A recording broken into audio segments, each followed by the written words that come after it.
Hey guys, good morning. It's now 3:31 a.m. and we are on our way back to Manila.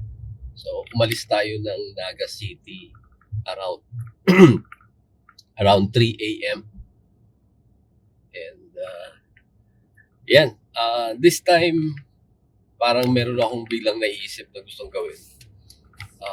This time hindi kasi tayo nakapag full charge, unlike pag nasa Tabaco tayo or sa Legazpi, nandun lang si Sir Alex. Doon tayo nakakapag-charge sa bahay nila. No?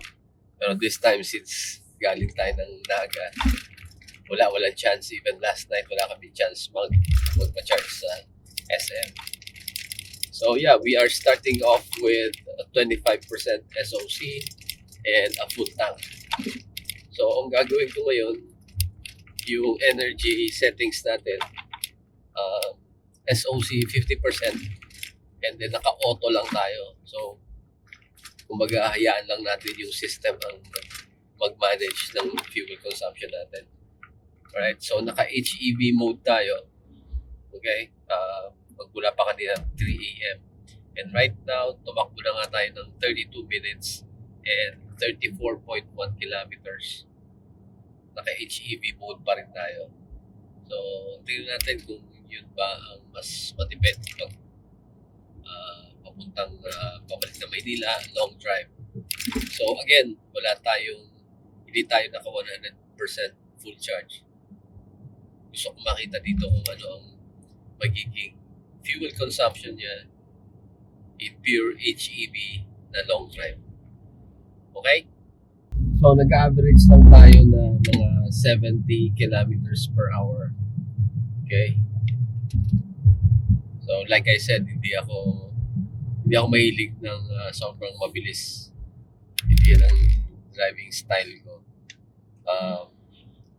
Pag sa city, mga gitgitan, yan tayo magaling. Singitan, yan ang nakasanayan ko. Pero pag highway, takot ako pag sobrang bilis. Alam mo kung bakit?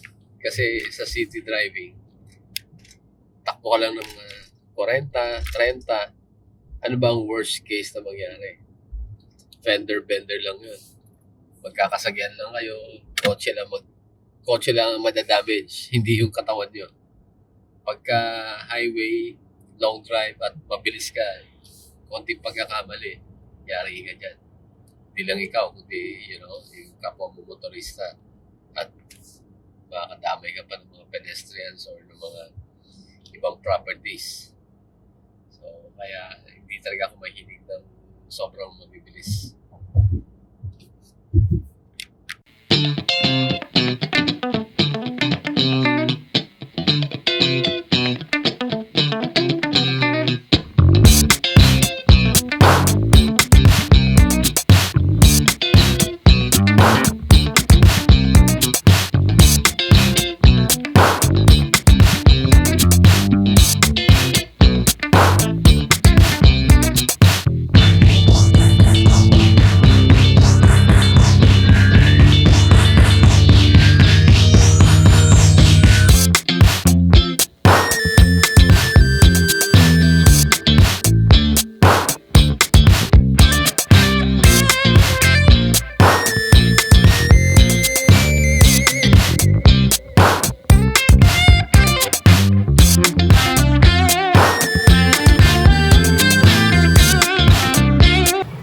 Stop over muna tayo dito sa Atimonan, yung park.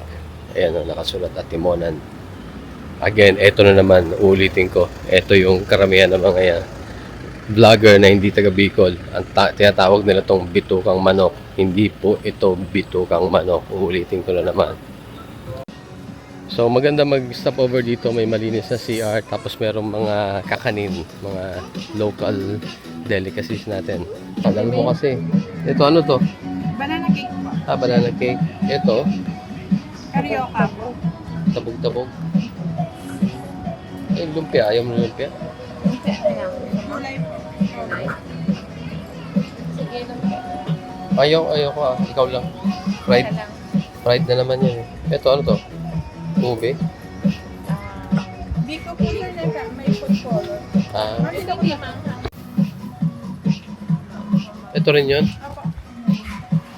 Biko na lang. Ito po. 25 din yung dito? 20 po. 20 daw. Ayan. Napaka-cute na biko. Sana masarap. Snack muna kami dito ni Madam Pea. Ayun. Meron daw buko juice. Ayan, buko juice. Oo, nandito sa akin. Magkano yung buko, bossing? 5 po isa. 25? Sir, 5. 35. Pali, ano po isa, 300. Okay. At meron pang kiosk. Wala namang bayad na to, di ba? Ayan. At ang aking Basta Madam Pea nag-aantay. clean as you go. Ang buko juice. Wow. Meron. Buko. Tapos na yung juice. Yung laman na lang pala. Ginawa pa tayo ng napaka-cute na kutsara. Okay guys, so nandito na tayo sa EDSA. Tingnan natin yung ating energy consumption. Alright? So here, total fuel consumption is 23.7 liters.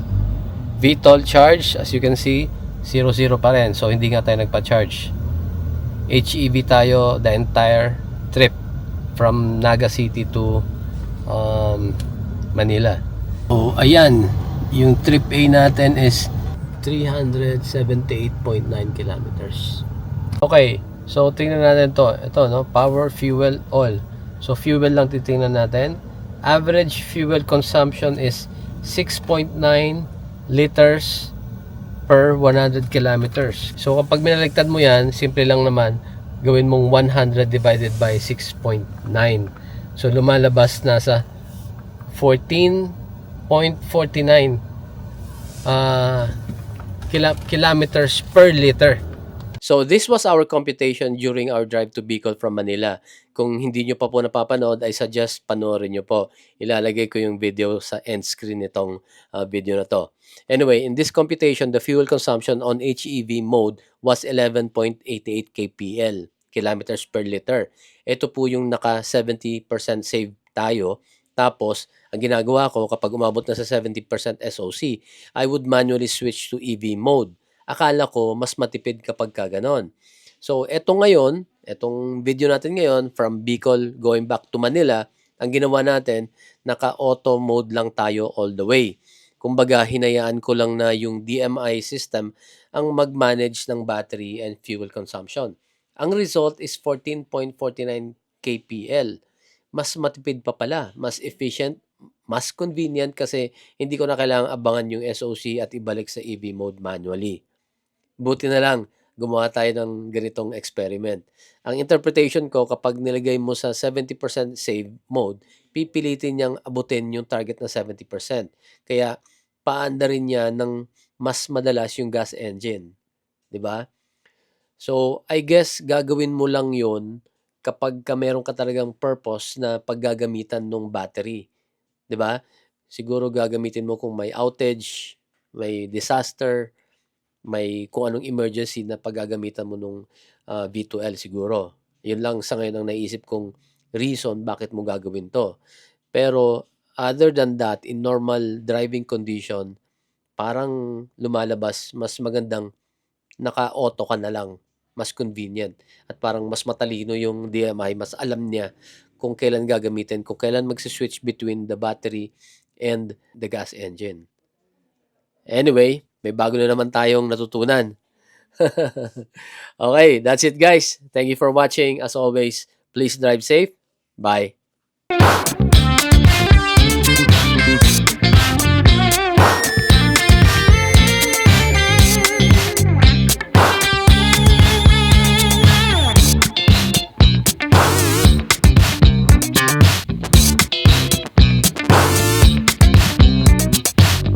Please do not forget to follow our social media accounts. We are on YouTube, Facebook page, Instagram, and TikTok.